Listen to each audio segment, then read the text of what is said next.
So today, let's talk about Symfony Cache. So it's a component that has been released a few years ago now. I worked on it, so I like it. I like the topic. First, to present myself, I'm Nicolas, and I work on Symfony almost every day. I do pull requests. I'm in the core team, so I work for Symfony, the open source project. I work for Symfony, the company. And I used to work, I was working last year and before for Blackfire. So I do, as you can see, commits a lot, which means basically merging pull requests that you are doing on the repository. I do code reviews, issues, but you create most of them because I write the bugs and you create the issues, right? So, caching. Caching has a standard in the PHP world, which is called PSS6, which has been released by the PHP FIG in December 3 years ago now.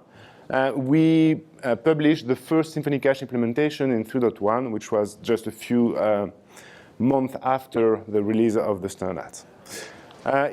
So PSS6 has some goals. The first one is to provide a set of common interfaces to cover caching needs, right? It has very good principles, core principles, and the most important one to me is like error handling. The behavior, we want a caching layer to behave when a failure happens is normalized and very well described there. So, you know, yeah, that's usually the thing you don't think about because you want the feature, and you don't think that the feature is how it behaves when it fails, right? So, second one is to allow for multiple independent implementation and extensions. That's good. It's open to extensibility. So let's see how we can use it. First, prior art on packages on the caching topic. There is Doctrine Cache. Doctrine Cache is the most widely used caching technology in the PHP world. It's been downloaded like 70 million times on packages. And behind, we have now Symfony Cache, 6 million, so 10 times less, and then Framework, Illuminate, and Stash, which are the main and the most downloaded technologies. Only Doctrine Cache is not PSS6 compliant. All the other are PSS6 compliant. This means Doctrine Cache has an issue, a technical issue, which is error handling. Error handling doesn't exist in Symfony Cache. Symfony Cache is an awesome implementation for the caching needs, but it fails. And when it fails, it can break your production. That's my experience. So that's why, you know, PSS6 is welcomed, really. So how is PSS6 shaped? That's the core interface. It's an interface that defines methods on an object, which is a cache pool, right? So you have a cache pool, this object, and then from this object, you can check with has item if some cache key is there, or you can get the value. So there is get item and get items to get several of them at once. You can do the same to delete item and delete items. You can save an item. You can save, but for later, in a deferred way, several items, and then you can commit them all at once. And the last method is clear, so that you can just empty the pool, right? That covers most use cases for caching needs. There's another interface which is written on this slide, is the cache item interface. So when you get an item from PSS6, you get an object all the time. Even if the key you're asking for is not found in the backend, you get an object back, which is a cache item interface implementation. So let's see about this interface. This is the cache item interface. So it has methods to get the state of, and basically get the value for the cache item. So get key to get the key, obvious. Get gets the value, the actual value you need, and you put in the cache.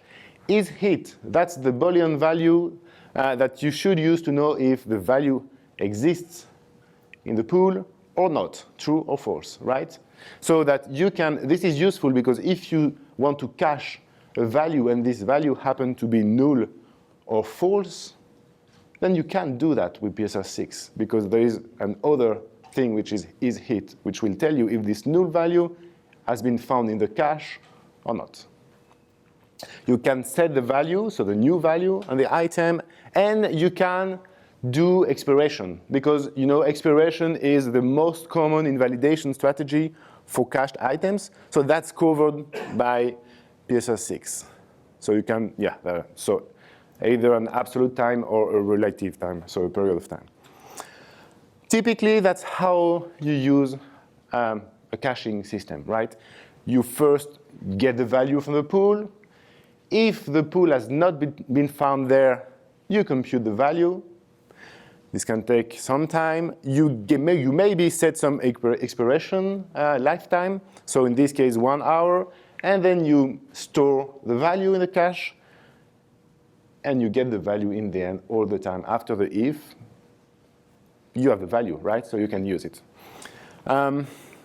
This is like 90% of caching needs, you do that. Symfony Cache. Let's talk a bit about the implementation. So Symfony Cache is both a PSS6 and PSS16 implementation, which is another standard that covers caching needs with a different set of methods. I'm not going to showcase that more because I think PSS6 is enough. It has a strict public API, and error handling is exactly that as PSS6 liked us to implement it. By strict public API, I mean there is nothing that leaks. You cannot mess up with things, with methods that are not part of the standard, which means you are safe and you won't use methods that would break interoperability, because that's another feature, of course, provided by the standard. So by using Symfony Cache, you're kind of forced to use only the PSS6 features. And it has exclusive features. So spoiler alert, I'm going to showcase a few features that are coming in further 2. But these features are features that provide extra and solve extra needs that I'm sure you have because people ask for them. It's tuned for performance. And it follows Symfony's quality processes. So, the time-based release cycle, the backward compatibility promise, the continuous upgrade path, and a few others that make Symfony as a project rock solid. So, backends. Symfony Cache provides local backends. So the first one you can use in test, for example, is just a runtime memory array where we store items. We can store items on the file system, of course. You can also store values as PHP code. So we generate a file, a PHP file that contains the value. And there are two ways to do that. One is saving one file per item, right? So we have a directory and it's full of different files, one per item. And there's another one which is just one big file that contains a big generated array which contains all the values there. The last local one is APCU, this PHP extension that stores item in shared memory, right? So the last 3 pools are append mostly or append only, right? So you don't generate the PHP code for every single update. You typically generate and populate these pools once at cache warmup, and then you just use that very fast. Typically, we use that for system needs, like the annotations you add on your controllers. These are append only. We just create the cached version of that, and you don't add annotation on the runtime application, right? So that's why we need that.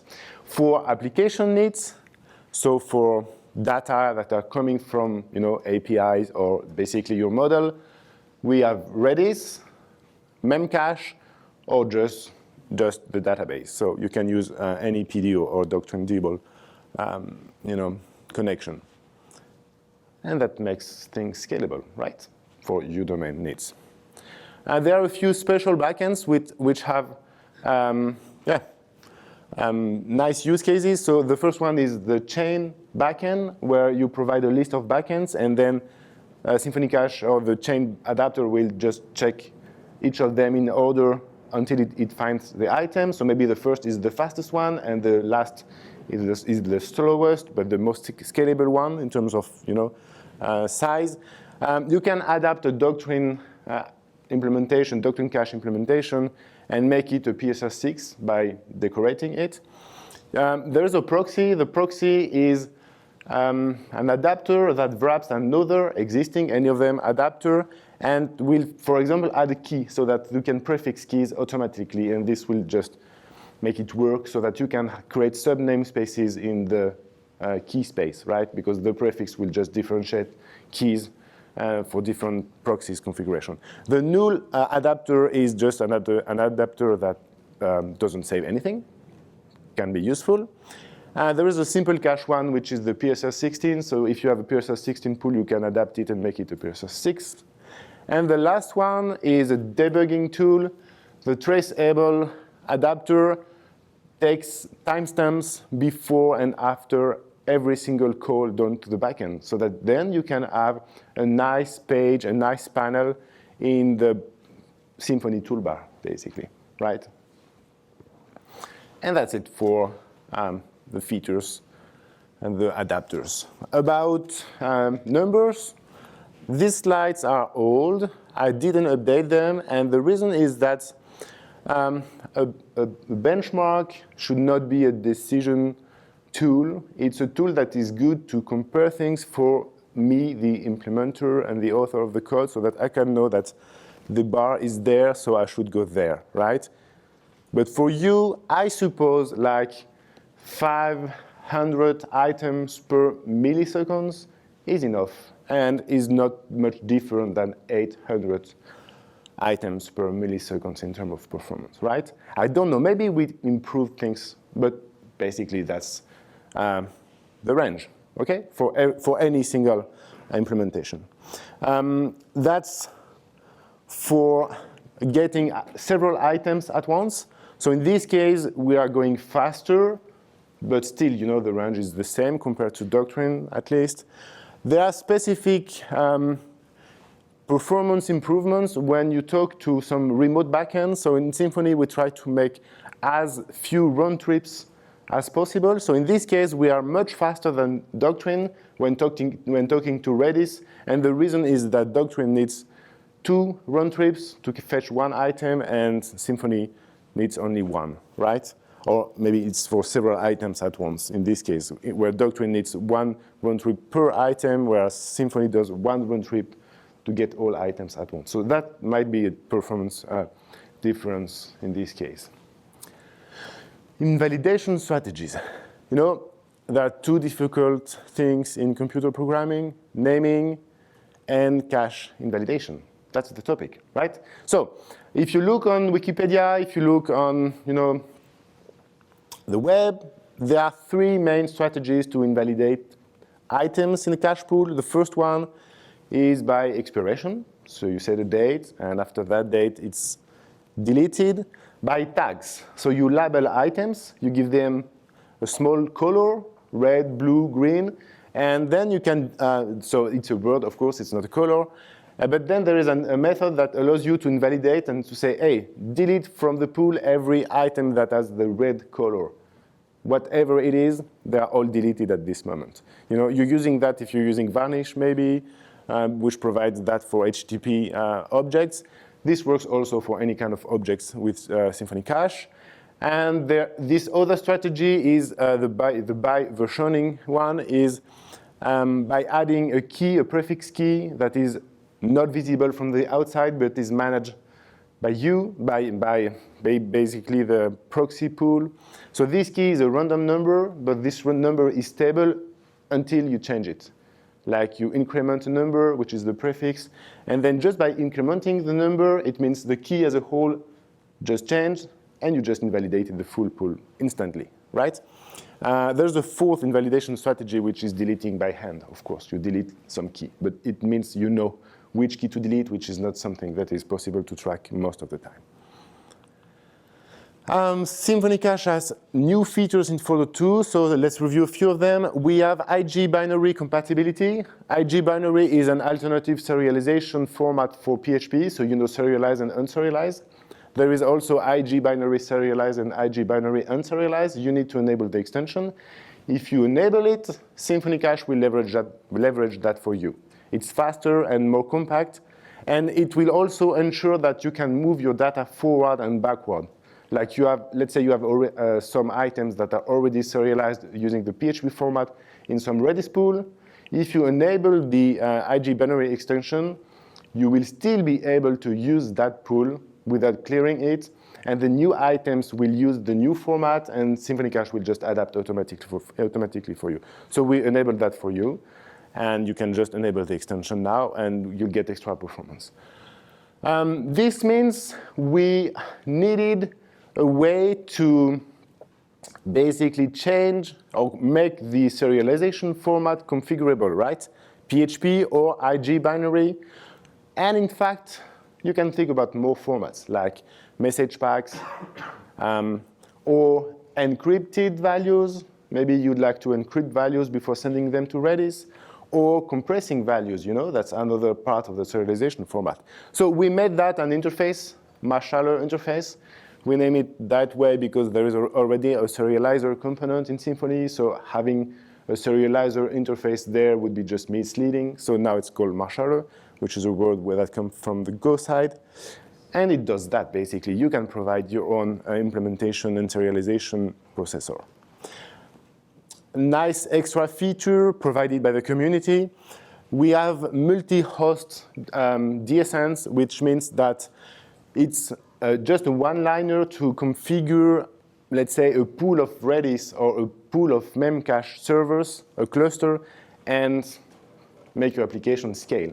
So you give 3 IPs, and then Symfony Cache will just leverage the existing features of the Redis and the Memcache driver so that you'll get multi-host, sharding and scaling with that. Let's use that in your application. That's the components feature. Let's use that in Symfony application with a framework. First thing is that for the cache system needs, you're already covered. By default, we use PHP 7 arrays, like the PHP pools I told you about. We also use APCU. If you have APCU, Symfony will do and discover that for you. And lastly, if there's nothing like that, we can just use files. There are cache warm-ups that are ready and that are, compiling annotations. I told you about that, but there are also things to compile and to warm up for the validation component, for the serializer component. So this is already covered by cache warm-ups and dumped while you clear the cache. There are already fine-tuned recipes to configure Doctrine. You know that you need to enable Doctrine to get extra performance, like query metadata, parse DQL statements, and maybe Doctrine results. So this is something you used to have to uncomment from the default configuration file. You don't need that anymore because the recipe that comes with Flex already contains the lines that are needed and that make it work basically out of the box. And for your own need in your own application, just use auto-wiring, right? So what you need is to type in this interface from the PSS6 standard, and you're covered. There is already a cache.app service that is aliased to this interface, and it works. Right, cool. It's empty. Nothing in Symfony ever uses that. That's your pool. You put your items there, it's empty, unless you use it. You can, of course, define your own pools. So before that, if you want to change the default adapter, by default, we store on the file system because, we can't know the endpoint of your Redis. But you should actually do that. I would recommend to you to use Redis. So that's how you configure the cache.app service to make it go to a Redis provider. And you can create your own separate pools. So you can create new services like this one, a forecast cache. That's how you do it. You just basically say forecast cache, and you can define also a default adapter, which could be different than the cache.app one. By default, it's the same as the cache.app one. So from the previous slide, it could be just Redis without doing anything else than just the forecast.cache line. And if you want to actually store these items in the database, that's how you do it. Yeah, OK. Ryan told you about that yesterday. About auto-wiring, right now it works only by wandering and looking at the type hints. But in Symfony 4.2, auto-wiring is able to look at the name of the argument and to make it part of the auto-wiring process. So if you happen to name your argument forecast cache, it will work in Symfony 4.2. You will get the forecast cache we just defined before, and not the default cache.app you are getting now. OK, back to caching. You remember this slide? This is the typical workflow. So it's, I would call that the critical code path for caching needs, right? You use cache this way, which means it's nice. We can make it a function, OK? So that's how I would just abstract this logic and make it a bit more generic. So let's create a get function. It has a key and a callable. And this callback is the one we call when we have a cache miss. So same logic, just a bit more generic. We use the callback to compute the value. And that's the same, right? It's just a refactoring and a generalization of the previous logic. We pass the callback the item. So the item we got from the pool is the thing we pass to the callback. So the callback can get maybe the previous value, but more importantly, the callback can set the expiration, because using the item is the way we set the expiration for the new value. The callback is responsible for returning the value corresponding to the key. And basically, we made that a new method on on Symfony Cache adapters. So now you can just get, provide a key and a callback, and done. You know, you remove that amount of lines and that amount of complexity and possibility for bugs. Is it just a band-aid? Is it just a helper? That's a question. Actually, it's not. It's not only a helper. It's really the critical life cycle of the caching logic, and having just this new way makes it possible to have caching middlewares that stack on top of the callback argument. We can wrap the callback in another callback and make the wrapper callback do extra things. Let me provide you an example. Yeah, what is this about?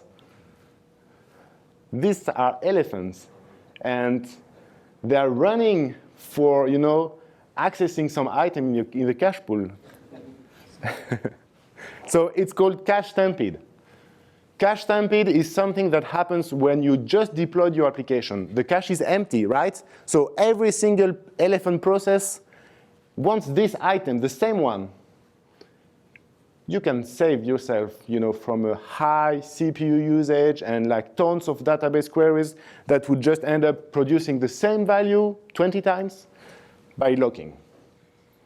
And this is how you can just lock by using the cache get method. You just create a wrapper, you use some locking technology to acquire the lock, and when the callback, or when the lock is required, you know, we can call the thing and release the lock at the end. Of course, it's just the principle. Locking is a bit more complex than that, but you get the idea. It's so common that we made it the default behavior. So by default, you don't need to lock anymore in Symfony Cache. If you use get, you have locking out of the box. There's another moment where you have cache stampede. And this moment is when this item we computed at bootstrap time expires. So 1 hour later, all the front will need the same value again at the same moment, at the expiration date. How can we solve that? We can solve that with using locking, right? Which means, OK, we solved the technical issue, but there is a user experience issue then. It means that each hour, 20 users will experience a delay. right? Either one of them with a process computing the value and the other processes waiting for the value to be computed. So how do we solve that? We look at Wikipedia. Wikipedia has some, documents and explanation on the topic, and there's something which is called probabilistic early expiration. If you look at that, let me read you the second paragraph. So the following implementation based on an exponential distribution has been shown to be optimal in terms of its effectiveness in preventing cache stampede and how early recomputation can happen, which means someone else made the job, and we just have to understand that. I did that for you, so you can just borrow the code. And it's even better than that, because on this page, there is a link to some academic document with some probabilistic things and mathematics I don't understand, basically. But they prove in this document that this very simple logic is optimal and will make your cluster basically just work all of the time. How does it work? It works by making items expire before, or being recomputed before they actually expire. So before this hour, we run some random number, and one of these processes will get the random number that tells it, hey, you are the winner, you should recompute this value now. All the other processes that just see the actual value, which is still current, right? But this process has a false information saying, hey, this item expired, which is not true.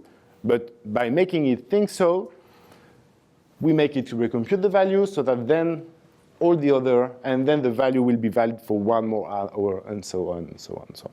So that then only one user will experience this delay, because we have to recompute the value at some moment.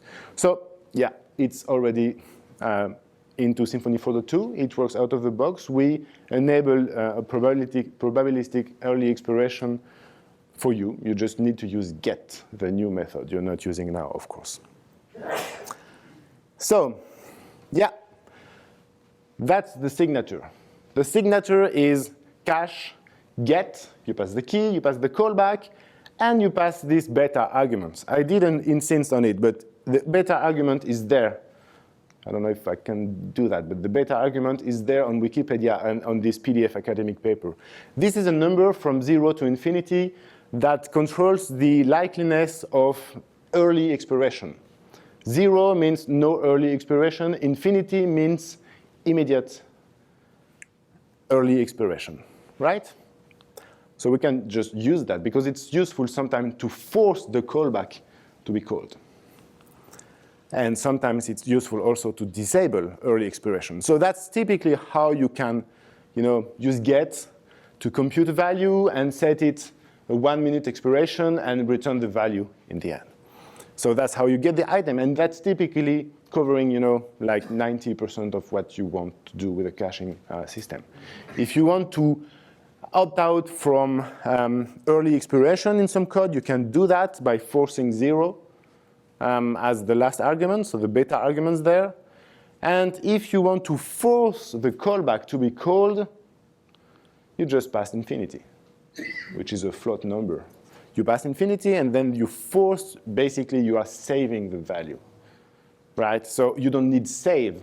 You just need to get with an infinity probability to call the callback, and the callback will be called. That's just math. So if you want to delete an item, you can do that. If you want to delete an item, you say, hey, please recompute the value passing infinity there. So you force the callback to be called. And in the callback, you set the expiration to some past date. And basically, this is deleting an item from the pool. OK, so now you have this method. And under the hood, it's built on top of PSS6. Because, of course, if I'm going back there, the item there, it has a signature. And this signature is exactly cache item interface. So we're building on top of PSS6 and leveraging its extensibility goal, right? They succeeded at that. And PSS6 is a success for that reason, and the other one I told you before the introduction, the error handling, basically. So I think you covered with just one method for 99% of the use cases. Yes, deleting, the slide about deleting was not really nice, right? I don't want you to delete using this tricky call. So we also added very recently this delete method so that you can also delete, because it's quite common. Symphony contracts. There's an issue with GET. With PSS6, you have some standard group that is providing an interface, and this interface is a generic abstraction for solving caching needs. Now you have a new method, and this method, how can you type in it for? And where is the abstraction and the interoperability promise that PSS6 contains, right? That's an issue that the Symfony Cache component cannot solve, because if we put the cache interface that contains this get method in the component, it would mean that you would be forced to use and require the Symfony Cache component, maybe just to use this interface, okay? So we made a separate package. We are preparing and working on a separate package, which is called Symphony Contracts. And Symphony Contracts contains a set of just interfaces so that you could just reference it and use it basically exactly as you're using PSS6, the PSS6 repository and package. So Symphony Contracts contains interfaces. One of them is the cache interface, which contains get and delete. You know about it. It contains a tag-aware version of it, because I told you that Symphony Cache has tags, and we also made cache version of it that is provides this feature of invalidating items by tags. There are a few other interfaces. That's not the topic today. This will be released at the same time as Symfony 4.2, which means at the end of November. And if you want to know more about it, I invite you to read the README on the GitHub repository. So that's your takeaway from this presentation. Use the interface provided by Symphony Contracts, type int for the new interface, and that's it. Then you have the tools that should cover, all your caching needs with cache stampede protection, by locking, by early expiration, and full control of what you need to do. If you want to do more, you can still use PSS6. It's built on top. Thank you very much.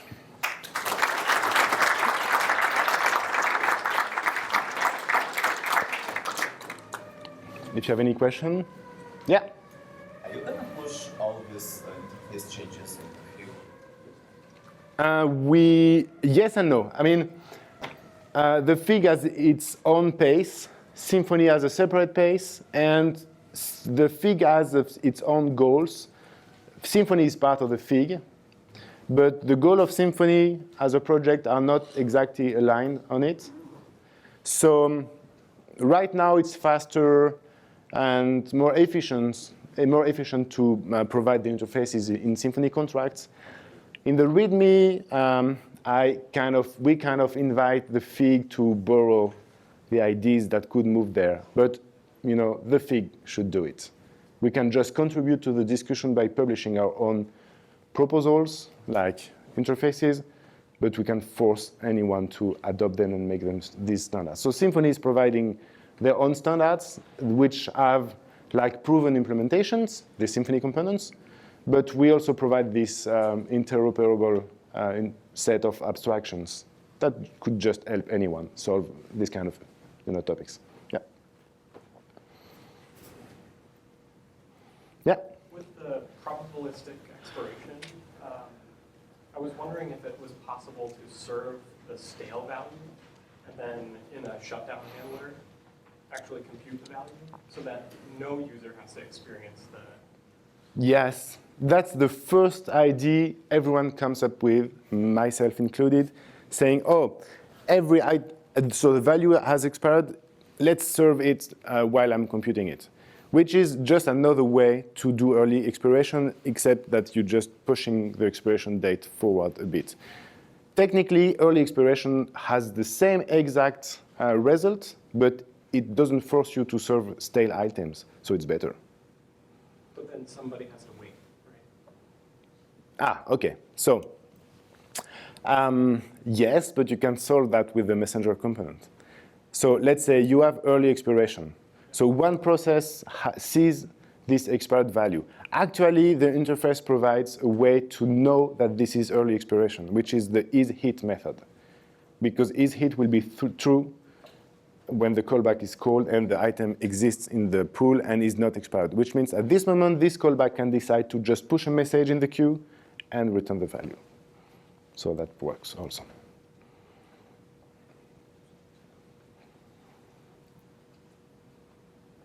Any more questions? No? OK, thank you very much.